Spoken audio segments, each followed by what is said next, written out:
Hello friends, welcome back to our channel. आपका अपना CA. जैसा कि आपको पता है कि इनकम टैक्स में तो हम आधार को पैन लिंक करना मैंडेटरी हो गया है, इम्पॉर्टेंट है। लेकिन अब जीएसटी में भी आधार ऑथेंटिकेशन करना और आधार की इम्पोर्टेंस बहुत ज़्यादा बढ़ गई है जीएसटी में भी। तो आप देख सकते हैं कि ये नोटिफिकेशन इशू किया गया है सेंट्रल टैक्स का 24 सितंबर को। तो आज इस वीडियो में मैं आपके साथ यही डिस्कस करने वाली हूँ। तो आप वीडियो के लास्ट तक बने रहिए। और आपने अभी तक यदि हमारा चैनल सब्सक्राइब नहीं किया है, आप फर्स्ट टाइम हमारे चैनल पे विजिट कर रहे हैं, तो हमारे चैनल को सब्सक्राइब कीजिए और बेल आइकन पे प्रेस कीजिए। और आप हमारा टेलीग्राम चैनल भी ज्वाइन कर सकते हैं। मैंने इस नोटिफिकेशन को अपने टेलीग्राम चैनल पर शेयर कर दिया है। तो हमारा जो सीजीएसटी रूल है उसका रूल 10A में कुछ चेंजेस किए गए हैं और एक प्रोविज़ो भी इंसर्ट किया गया है। तो रूल 10A में ये बताया है कि जब आप अपना जीएसटी का रजिस्ट्रेशन करते हैं तो जीएसटी के रजिस्ट्रेशन से 45 डेज़ के विथिन आपको अपनी बैंक की डिटेल अपडेट करनी पड़ती है जीएसटी के पोर्टल पे। तो अब इसमें ये चेंज किया गया है कि जब आप अपनी बैंक की डिटेल देते हैं तो आपको अब जो रजिस्टर्ड पर्सन है उसी के बैंक अकाउंट की डिटेल देनी है और आपका बैंक अकाउंट पैन से लिंक होना चाहिए।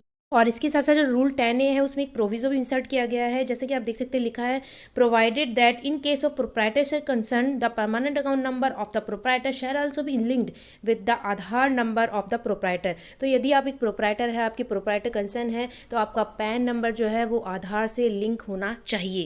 और इसके साथ साथ जो रूल 10B है उसमें बताया है कि जो हमारे रजिस्टर्ड पर्सन है उनको अब आधार ऑथेंटिकेशन करवाना होगा। रूल 10B में ये बताया है कि यदि आपकी प्रोप्राइटरशिप कंसर्न है तो प्रोप्राइटर के आधार नंबर का ऑथेंटिकेशन होगा। पार्टनरशिप फर्म के केस में पार्टनर का आधार नंबर का ऑथेंटिकेशन होगा। यदि कंपनी है तो एमडी या होल टाइम डायरेक्टर जो है उनकी आधार नंबर का ऑथेंटिकेशन करवाना होगा। और यदि एचयूएफ है तो कर्ता के आधार नंबर का ऑथेंटिकेशन करवाना होगा। अब ये ऑथेंटिकेशन किन किन केसेस में कराना होगा, कौन कौन से पर्पज़ है जिसमें आपको अपने आधार का ऑथेंटिकेशन करवाना होगा, अब वो हम देखते हैं। तो यहाँ टेबल में पर्पस बता रखे हैं कि जो रजिस्टर्ड पर्सन है उनको किन किन केसेस में अपने आधार नंबर का ऑथेंटिकेशन करवाना होगा। तो फर्स्ट है for filing of application for revocation of cancellation of registration in form GST REG 21 under rule 23। तो रूल 23 में जब आपका रजिस्ट्रेशन कैंसिल हो जाता है तो जब आप रिवोकेशन की एप्लीकेशन लगाते हैं तो रिवोकेशन की एप्लीकेशन लगाएंगे तो उस केस में आपको अपने आधार नंबर का ऑथेंटिकेशन करवाना होगा। Second, for filing of refund application under rule 89। तो रूल 89 में यदि आप अपनी रिफंड की एप्लीकेशन को फाइल करते हैं तो उस केस में भी आपको अपने आधार नंबर का ऑथेंटिकेशन करवाना होगा।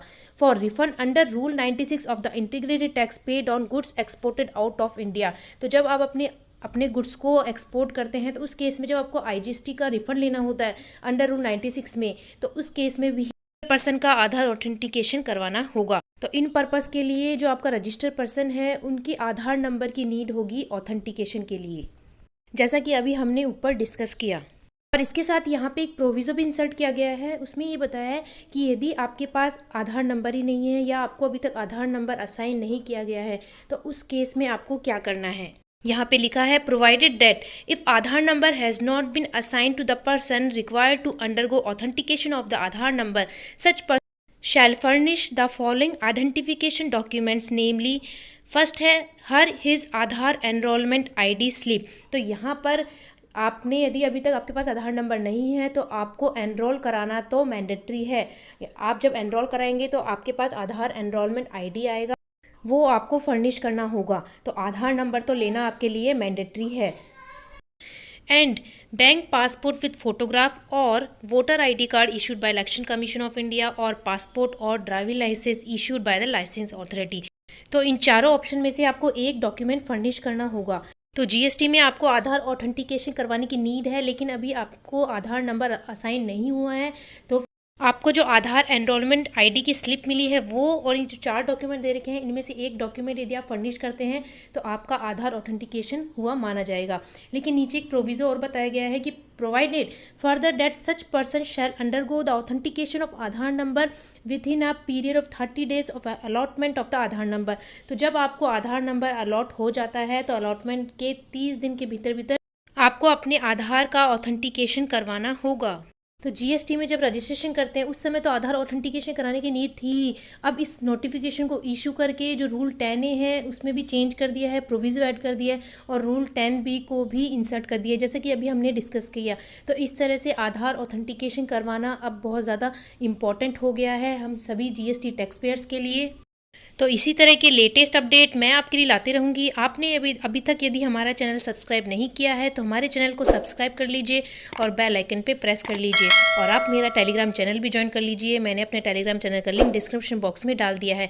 मैंने इस नोटिफिकेशन को अपने टेलीग्राम चैनल पर शेयर कर दिया है। तो मिलते हैं इसी तरह की एक नई वीडियो के साथ। Thank you.